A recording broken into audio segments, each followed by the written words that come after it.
بسم اللہ الرحمن الرحیم۔ حرف کاف کا بیان اور 3 باتوں سے بچنا۔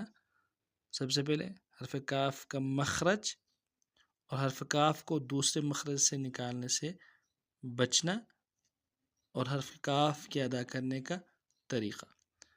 حرف کاف کا مخرج قوف کے مخرج کی طرح ہی ہے، تھوڑا سا چینجز ہے۔ زبان کی جڑ کا آخر اسی جگہ سے، جہاں سے زبان کی جڑ کا آخر ہے، اسی جگہ سے ذرا منہ کی طرف ہٹ کر اوپر کے تالو سے لگے تو اس سے کاف ادا ہوگا۔ اب کاف کے مخرج کو دوسرے مخرج سے بالکل بچانا ہے، یعنی خاص طور پہ قوف کے مخرج سے بچانا ہے۔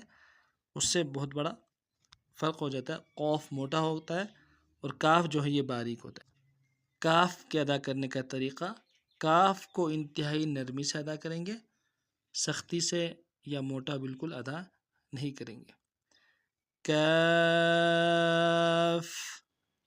اینڈ میں کاف کے اینڈ میں فا ہے تو اس فا کو بھی پورا ادا کریں۔